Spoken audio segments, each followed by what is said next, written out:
As the storm rages outside, the biting cold swallows the land in a ruthless embrace. In the heart of the fierce blizzard of 1962, one man's deep connection to the earth and his ancestors' wisdom turns a buried shelter into the only refuge from nature's fury, defying every expectation of survival. But this shelter is not merely a haven. It is a testament to the timeless teachings of resilience, ingenuity, and the spirit of the land. Before we begin, share where you're watching from, and if the stories of the old tribes move you, subscribe, because tomorrow's legend runs even deeper than this one. The winds had started to howl, bringing with them the first signs of the coming storm. It was the beginning of December, and the village lay nestled at the edge of the forest, with the distant mountains standing like silent sentinels against the encroaching cold. The elder, known as Wiyaka, had already sensed the shift in the air long before the snowflakes began to fall. He was no stranger to the land's rhythms. The whispers of the wind, the scent of the earth, and the sounds of animals had all told him what was to come. Wiyaka, now 54 years old, had lived through many winters, each one different, but always harsh. His youth had been spent learning from his father and grandfather, each man passing down the sacred knowledge of the land. They had taught him how to read the signs of the weather, how to listen to the earth, and how to survive when the world seemed to turn against him. It was this wisdom, passed down through the generations, that now guided him in his preparations for the coming blizzard. The village was filled with the usual hustle of the season as families readied their homes for the winter. Some stacked firewood, others tended to their animals, and a few worked on reinforcing their shelters. Most of the families in the village had built their homes in the traditional style log cabins with thick walls and sturdy roofs. They had been taught to build quickly and efficiently, with little thought to the possibility of extreme conditions. They believed that as long as they had enough firewood and a solid structure, they would survive. But Wiyaka knew better. He had seen the winters that came without warning, the storms that buried the land in snow and ice, and the bitter cold that seeped into every crack and crevice. He had seen his people struggle, their homes barely standing against the wrath of nature. That was why, when others had begun to prepare their homes, Wiyaka had already begun work on his own shelter, a place that would offer more than just the protection of walls. He had chosen a spot deep in the forest, a secluded area that would shield him from the worst of the winds. Wiyaka's shelter would not be like the others. It would be buried beneath the snow, hidden from view and insulated from the cold. He had learned the old ways of shelter building from his ancestors, the techniques they had used when the earth itself was the only refuge. The shelter would be small, but its warmth would come not from the fire alone, but from the earth itself. The villagers had laughed when they saw him gathering moss, fir, and branches to create the foundation for his shelter. They had mocked his slow pace, questioning why he didn't build a larger cabin like everyone else. But Wiyaka had ignored their words, knowing that what he was building was not just a shelter, but a lifeline. He trusted the earth, and the earth had never let him down. As the first snowflakes began to fall, Wiyaka finished the last of his preparations. He made his way to the shelter he had crafted, nestled in the snow, and entered through the fir-covered entrance. The cold air was already beginning to bite at the edges of the village, but inside the shelter was warm. The earth, the moss, the fir, all of it worked together to create a sanctuary from the storm. Wiyaka knew the blizzard would be fierce, but he also knew that his shelter would hold. The snow outside might bury the world, but within he was safe, wrapped in the warmth of the earth and the spirit of his ancestors. The blizzard arrived the next day, as Wiyaka had expected. The wind howled louder than 1,000 wolves, and the snow fell in thick sheets, obscuring everything in its path. It was as though the very earth itself had drawn a veil across the world. The temperature dropped quickly, and the landscape was soon buried beneath a heavy blanket of white. But Wiyaka remained inside his shelter, untouched by the storm. The warmth from the earth rose through the floor, filling the small space with a gentle heat. It was as if the shelter was alive, breathing with the pulse of the land. Wiyaka closed his eyes, listening to the soft murmur of the snow against the shelter's roof. The earth had spoken, and he had listened. For many years he had felt the land's whispers, its gentle guidance that led him through both the harshest winters and the deepest of summers. He had been taught from an early age to honor the land, to understand its moods and rhythms, and to trust it in ways that most people never could. The shelter he had built was not just a home, it was a testament to that deep understanding. Wiyaka's grandfather had once told him, "The earth speaks to those who listen. It is in the wind, the trees, and the animals. The land tells us what we must do, what we must learn, and what we must prepare for.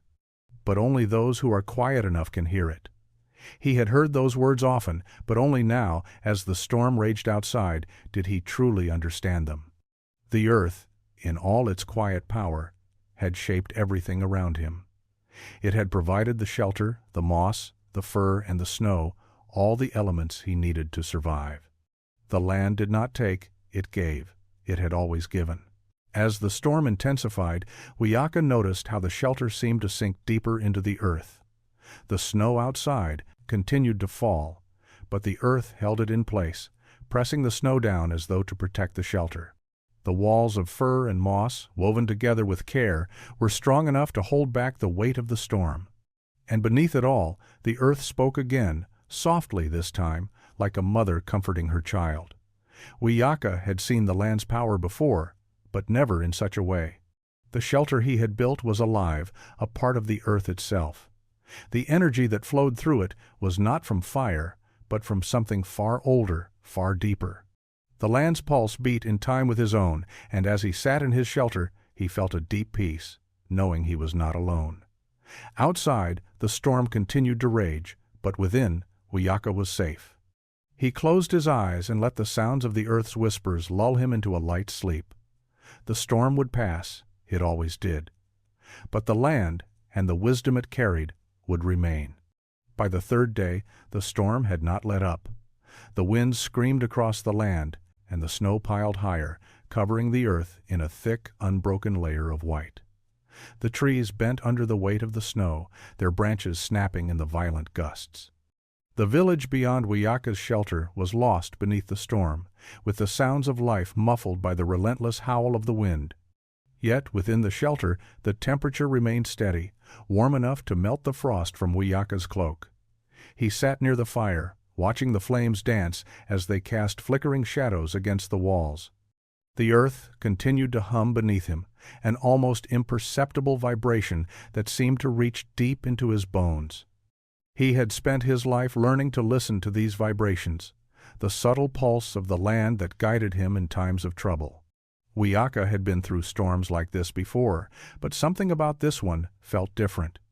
There was an intensity to the wind that made his skin crawl, as if the earth itself was urging him to pay closer attention.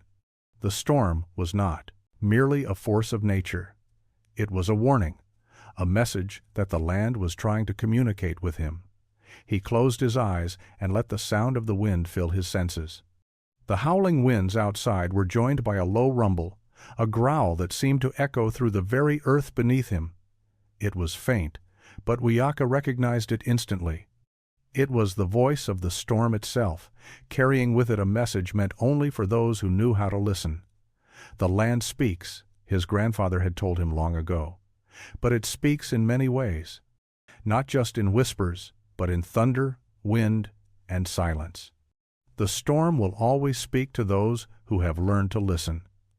Wiyaka reached for the small pouch of dried herbs hanging by the entrance and crushed a few leaves between his fingers. The scent of sage and cedar filled the shelter, grounding him, helping him focus. He had learned to clear his mind in moments like these, to focus on the land's message without distraction. The storm raged, but he felt no fear. The earth had provided for him, and the shelter was strong. It would hold. But there was something more. He felt the land shifting, as though it were in motion beneath him. The snow outside was deeper than it should have been, and the storm had seemed to intensify in a way he had never experienced. Wiyaka's thoughts were interrupted by a sudden loud crack, the sound of a tree breaking in the distance. The land was warning him, but it was not enough. The storm was changing, growing more powerful. Wiyaka stood and stepped toward the fur-covered door, feeling the pulse of the earth beneath his feet. The snow had already piled high outside, but he knew it would not last. He had learned long ago that storms like this passed, but only for those who understood when to listen and when to act. The storm continued its furious assault for 2 more days. The winds did not relent, and the snow built up in thick drifts, burying the village and transforming the landscape into a wild, unrecognizable expanse. Wiyaka's shelter, however, remained a steady refuge, its fur-covered entrance barely visible beneath the growing blanket of white. Inside, the warmth persisted, a testament to the careful planning and ancestral knowledge woven into every aspect of the shelter's design. Outside, the world was losing itself to the storm. Wiyaka could hear the occasional cracking of trees, the distant echoes of fallen limbs breaking under the weight of the snow. The village cabins, built hastily with walls not meant to withstand such an intense storm, were beginning to show their vulnerability. Wiyaka knew that many would not survive the next few days. The cold was a slow, creeping death, especially for those who had not prepared properly. As he sat near the fire, he felt the first stirrings of worry in his chest, a quiet unease that had been growing in him since the storm began. His shelter was holding strong, but others were not so fortunate. He thought of the families in the village, their homes built quickly and without foresight, just like the cabins he had seen all those years ago when he was young. There was no preparation for a storm of this magnitude. It was more than a test of the land, it was a test of the people themselves. The fire crackled softly as Wiyaka stoked the embers. He knew that, despite the warmth inside his shelter, there would come a point when even the strongest of shelters could not protect them. As the hours passed, he realized that the storm was not merely an inconvenience, it was a force of nature that would claim the weak and unprepared. By the time the sun had sunk beyond the horizon, the wind had reached a violent crescendo. The storm's full force had arrived, and Wiyaka could feel the earth itself shuddering beneath him. The shelter remained solid, but he was not content to sit idle. The storm was testing everything, the land, the people, the very fabric of their survival. Wiyaka stood and paced the small shelter. The warmth from the fire was a comfort, but it did not erase the unease in his heart. He had done everything he could to prepare. The shelter, buried beneath the snow, was a design built to withstand nature's fury. Yet, in the back of his mind, a persistent thought gnawed at him. What about those who had not listened to the land? What of the people outside, unprotected by the earth's embrace? His gaze turned to the entrance, where the snow now covered the fur and moss completely. He knew he had to leave the shelter soon. The blizzard would not last forever, but the cost of ignoring the land's warnings could be far greater than the cold. The storm raged through the night, and by morning the village had disappeared beneath a thick, unbroken layer of snow.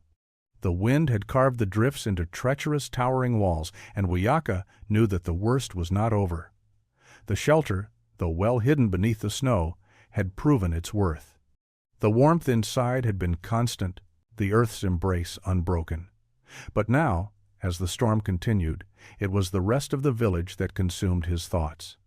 The wind howled outside, but within the shelter there was peace.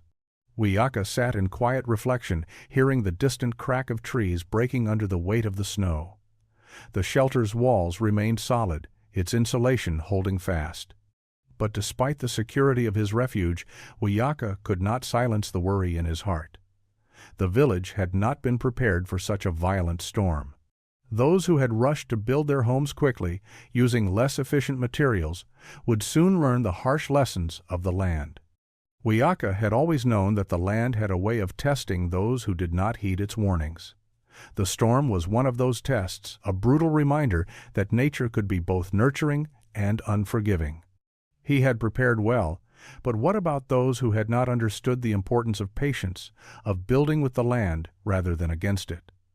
The door to his shelter creaked open, the fur and moss-covered entrance barely moving beneath the snow's weight.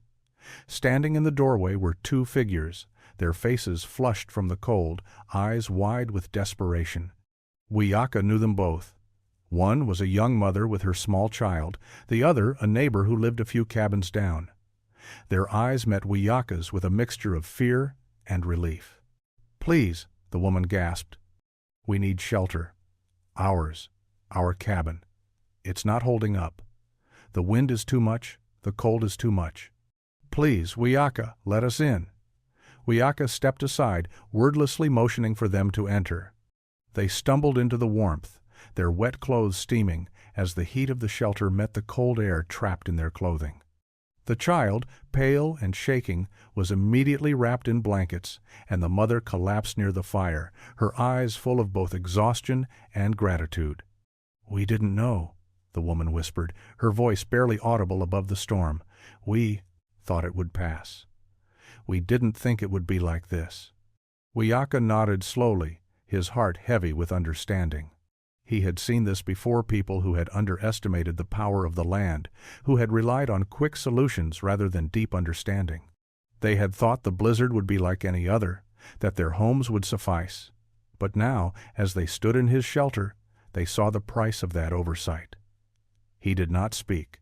There were no words to ease their regret. Instead, Wiyaka simply handed them a cup of warm tea, allowing the silence to speak louder than anything he could say. As the storm continued to rage, the shelter became more than just a refuge. It was a sanctuary for those who had not been ready for the blizzard's fury. The woman and child sat huddled near the fire, their bodies gradually warming, but their spirits still shaken. The man who had come with them, a neighbor named Ahuli, sat at the edge of the shelter, staring into the flames. His face was hard, filled with an emotion Wiyaka recognized all too well: regret. "We were foolish," Ahuli muttered, breaking the silence that had settled over them. I thought we could make it through another winter like this, but I was wrong." Wiyaka sat across from him, his eyes steady as the storm continued to howl outside.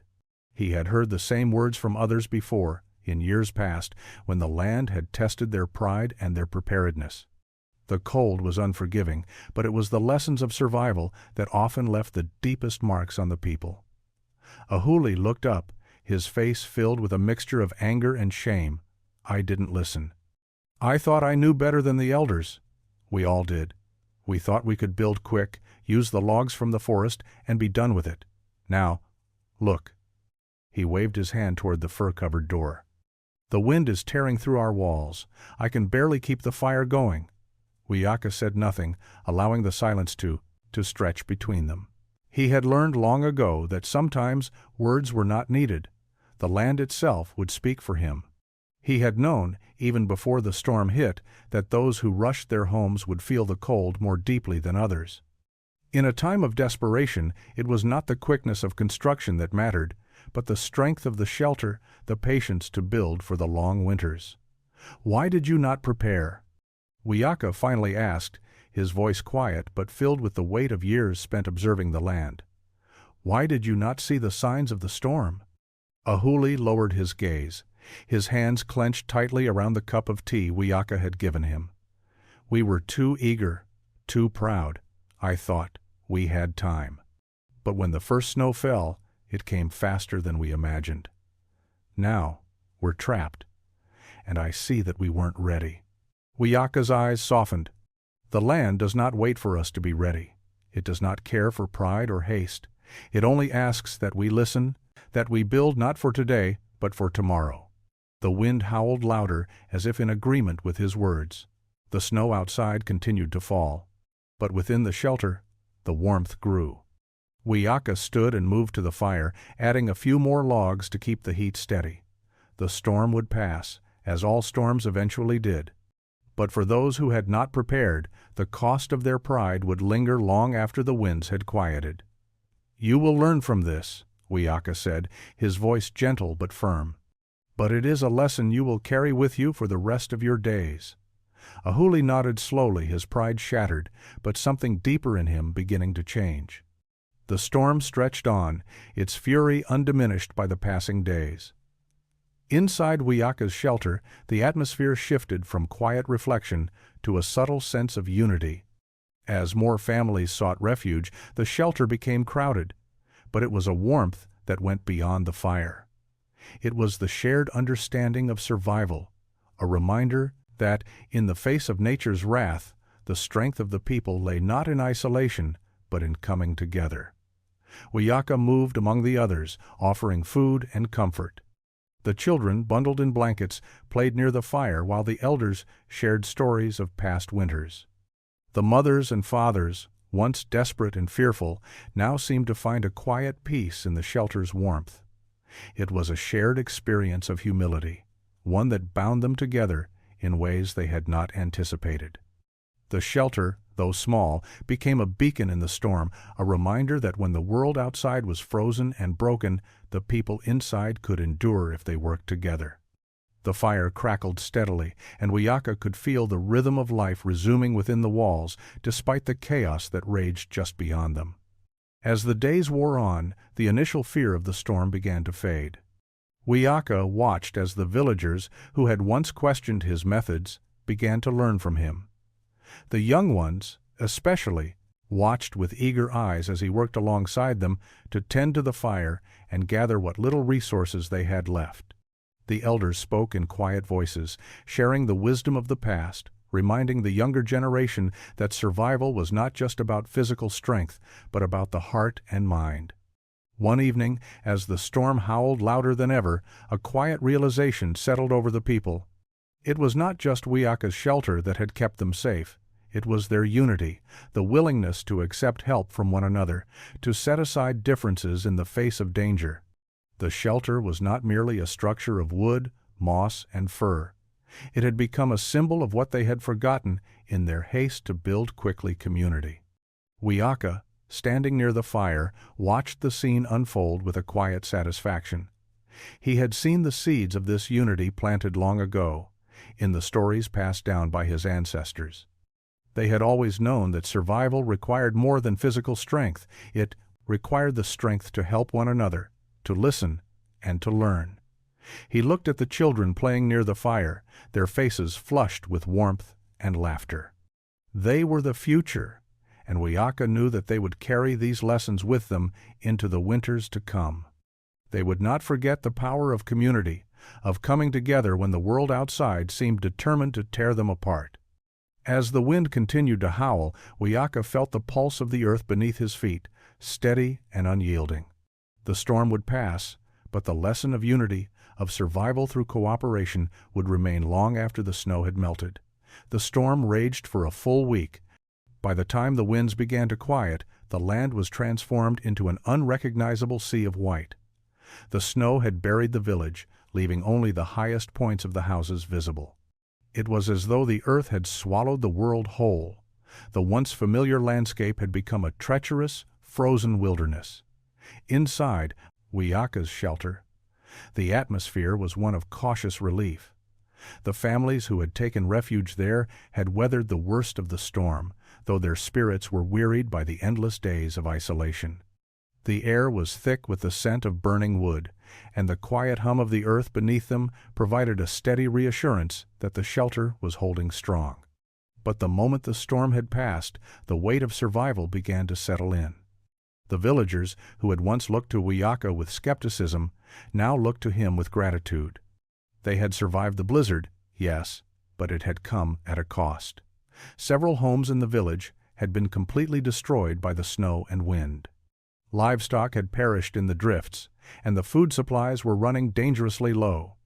There was work to be done, but for the first time since the storm began, there was a sense of peace within the shelter. Wiyaka stood at the entrance, looking out at the land beyond. The wind had died, and the snowflakes that had once blotted out the sun now hung suspended in the still air. It was a strange, almost surreal quiet that followed such a violent storm. He could feel the earth's pulse beneath his feet, a reminder that nature was both fierce and merciful, depending on how well one listened. He stepped outside, the cold air biting his face, but the land had a certain clarity now, as though it had been cleansed by the fury of the storm. The village, half buried in snow, seemed to hold its breath. The landscape was still and silent, the world reduced to shades of white and gray. For a moment, Wiyaka stood there, taking it all in: the cold, the stillness, the aftermath. It was a reminder that survival was not guaranteed, that the land could change in an instant. But the lesson, as it always had been, was in the preparation and the wisdom of knowing when to act. The families inside the shelter began to stir, emerging from the warmth into the harsh light of the snow-covered world. Their faces were tired but determined. They had survived, and now they had to rebuild. The storm had tested them, had shown them the power of the land and the consequences of their pride. But it had also given them a new strength, a strength born of shared experience, of coming together in the face of something far greater than themselves. Wiyaka watched as the villagers gathered outside, their voices rising in quiet conversation. They would rebuild. The storm had ended, but their journey had just begun. The days following the end of the storm were filled with work. The village was a landscape of broken homes, deep drifts of snow, and the eerie stillness that follows a calamity. The wind had stilled, but the land was far from kind. Wiyaka moved among the people, helping them salvage what they could, directing them to the best places to dig for firewood, and offering quiet words of wisdom when needed. But even as they rebuilt, Wiyaka could feel something shift within the villagers. They had survived, yes, but at what cost? Wiyaka's thoughts often returned to his shelter, buried beneath the snow. Its fur-covered entrance now completely concealed, it seemed like little more than a mound in the snow.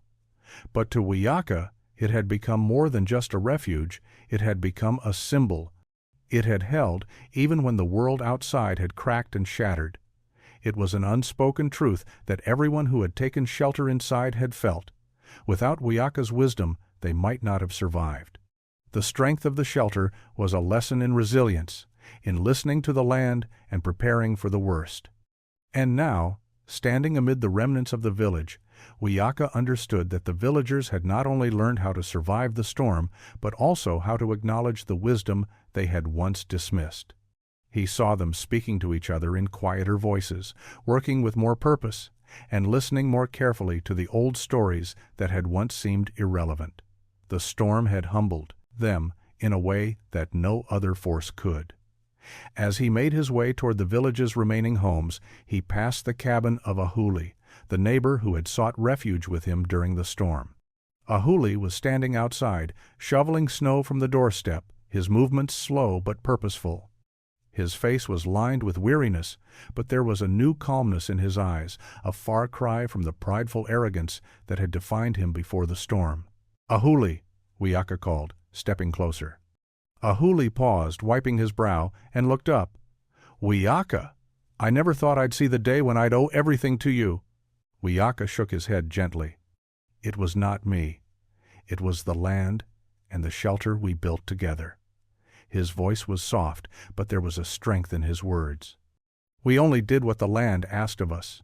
Ahuli nodded, his hand still gripping the shovel. "I thought I knew better. I thought I could build a shelter fast, quick enough to protect us. But the storm, it broke me. It broke all of us who thought we could fight nature." He exhaled sharply, looking down at the snow beneath his feet. "I was wrong." Wiyaka stepped closer, placing a hand on Ahuli's shoulder. "It is not the wrongness that matters now. It is the learning. The land does not ask for perfection, only that we listen, that we remember. You have heard its message." Ahuli looked up, his eyes meeting Wiyaka's with new understanding. "Yes, and I will carry it with me for the rest of my days." As the days passed and the snow began to melt, the village began to rebuild, each family working to restore what had been lost in the storm. The scars of the blizzard were still visible in the broken cabins, the fallen trees, and the footprints left behind in the snow, but there was something different now. The storm had tested them, but it had also given them a new understanding of survival, one that would not soon be forgotten. Wiyaka moved through the village, helping where he could. The work was hard, but the people were more determined now. They had learned the true meaning of strength, not just the physical strength to endure a storm, but the strength to listen, to humble themselves, and to learn from the land. Wiyaka watched as families worked together, repairing their homes and tending to what was left of their crops. They no longer rushed through their work, no longer built in haste. They had learned that survival came not from speed, but from patience and preparation. The children, too, had begun to ask questions. They wanted to know how Wiyaka had known the storm was coming, how the shelter had withstood the fury of the winds and snow. Wiyaka shared the stories of his ancestors, the wisdom passed down from father to son, mother to daughter. He spoke of the signs in the wind, the shape of the clouds, and the way the animals acted before a storm. But more than anything, he taught them the greatest lesson of all, the lesson of listening to the earth. "You see," Wiyaka explained to the children one evening as they gathered around the fire, "the earth does not speak in words. It speaks in the sound of the wind, in the rustle of the trees, in the way the animals move. It tells us what we need to know, if we are willing to listen." The children sat quietly, their eyes wide with wonder. For the first time, they understood that survival was not just about building shelters or gathering food. It was about understanding the land, about knowing when to move, when to prepare, and when to wait. As the seasons changed and the last of the snow melted away, the village began to thrive once again. The lessons of the blizzard were not forgotten. The cabins were rebuilt, stronger this time, with thicker walls and better insulation. The villagers no longer took the land for granted. They had learned to build slowly, to listen carefully, and to respect the power of nature. Wiyaka watched it all from his shelter, now no longer buried in snow. His work, the shelter, and the lessons he had taught had been passed down to the next generation. The land had spoken, and the people had listened. The storm had passed, but its lessons would remain, carried on by those who had learned to survive with the earth, not against it. And in that, Wiyaka knew that his legacy, the legacy of his ancestors, would endure forever.